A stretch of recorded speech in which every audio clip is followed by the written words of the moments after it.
Alright, welcome back. So here is a really cool game that you can do with your spouse, and it's even more fun in a group. You'll see why in just a second, but basically I've got 8 cards here, and written on each card, I'll hold the card up so you can see it, so you can kind of write down. I'll try to go slow. Feel free to pause it so that you can write down. What you're going to want to do is get out 8 index cards, and on the 8 index cards, you're going to write down, for instance, I want someone to take care of me. Okay, so that's one reason. And these are reasons why you get married. Okay, reasons why you got married. And it's okay if you want to do where you were at originally when you decide to get married. It's okay if you want to do like, why are you married now? Although it is a lot of fun to figure out, why did you get married in the first place? And also keep in mind, you're going to kind of, I'll show you what to do with these at the end. It's going to help you guys figure out the love language for each other, okay? So you're going to, again, you got 8 index cards. You're writing down each of these, and then you're going to order them. I'll show you how it works. Okay, so I found somebody I want to spend my life with. Okay, I found someone I want to spend my life with. The next card that you're going to figure it out is I want to have kids. Okay, I want to have kids. Next card you're going to write down is I want the security of a stable family. I want the security of a stable family. I do not want to be lonely. I do not want to be lonely. Okay, next card. All my friends are married. I got married because all my friends were already married. Okay, what else we got? Boom. I want to enjoy biblically sanctioned sex. That's right. I want to have all the sex that I can and not feel even a little bit guilty about it. I'm bringing sexy back. Yeah. The mother boys don't know how to. See, that's kind of why it's fun in a group, because everybody around you is wondering where you're going to place this one on your list, okay? I know how to take care of someone. So one of them says, I want somebody to take care of me. Oh, sorry, that's the I have kids. I grabbed the wrong card. Okay, one of them says, I want someone to take care of me. The other one says, hey, guess what? I know how to take care of someone. Okay, now I also want you to have a blank card. I want you to pick a blank card. And what are you going to do with the blank card? Well, it's your trump card.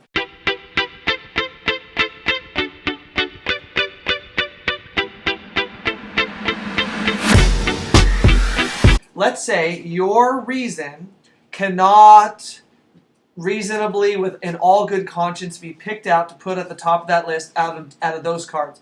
So you can write in your own one. This is actually mine. This is actually my trump card. This is why I got married. I got married because my wife, Rachel Kelly, absolutely 100% believes in me. And I'm pretty sure if I think back, every girlfriend I walked away from because at the end of the day, I just don't think they believed in me in a way that I really believed it, right? And absolutely believed in me. So Rachel's was, I always want to have someone around that inspires me. So she that constantly pushed her in that direction, in that way. And so when she said that when she found me, she felt like I was that person, and that she could really be inspired, and she could have, that reason to go and do and be and be an amazing person. Stand for a champion. And so those are our reasons. And so what you do is, you line them all out. You put them on the floor and you put them in order. You're right, boom, boom, boom, boom, boom. Okay? And it turns out that what you'll find, especially when you look at your spouses. So what's kind of fun is if you're just doing it by yourselves, go ahead and do it separately, right? Each make 2 sets of cards and then put them in order. And then you're really going to find out about your spouse. If you're doing it in a group setting, it's a lot of fun, right? Sunday dinner, you got a couple of families over. It's a cool little dinner party with like 3 or 4 or 5 couples. It's a lot of fun to do, again, because everybody wants to know where the sex one goes in the list. And it's a good time, and we certainly had a fun time with it. But what you're going to find out is, I don't want to be lonely.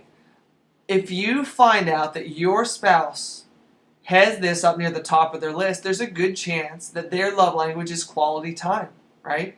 They absolutely feel better and more fulfilled as a person when someone else is around. And so my guess is going to be that quality time is one of their love languages. Security of a stable family.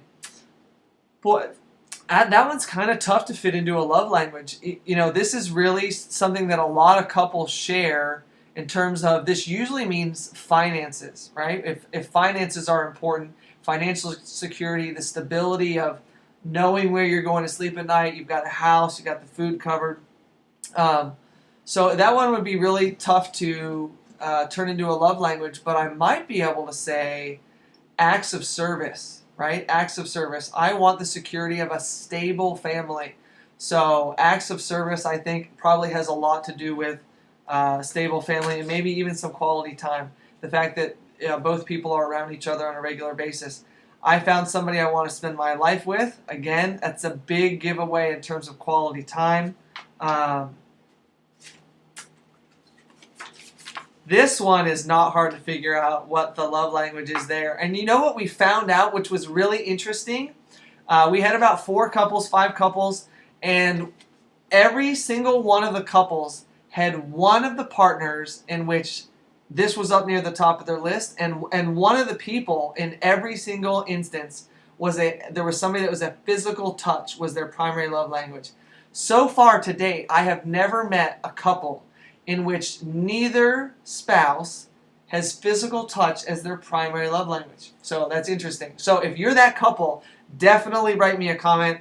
I probably have a million questions for you, and it'd be really cool to get to know you guys. So again, thanks for tuning in. This is a really fun way to kind of get to know each other. If you're in a small group, it's a ton of fun to watch everybody get these things in order, and you just do one at a time. So a couple gets together and they kind of decide. Now, what do you do if you're in a group and you have couples that disagree, right? Don't hesitate to put 2 of them side by side. Meaning, for her it was I want to enjoy biblically sanctioned sex, and for him it was I found somebody I want to spend my life with, right? And then they put those 2 up near the top, and then let's say they agreed on the next one, so you put the next one below that, and then you put the next one below that, and put the next one, okay? So don't be afraid to modify it a little bit if you need to put a couple of them side by side. We had one couple that each of them had 2 separate ones up at the top, and then they kind of agreed on the rest of them on the way down. So it's a fun activity. It's a great way to get to know your spouse. It's fun to do in a small group.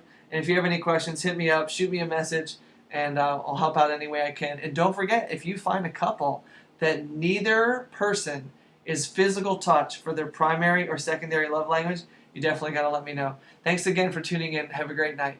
Some nights I stay up, cashing in my bad luck. Some nights I call it a draw.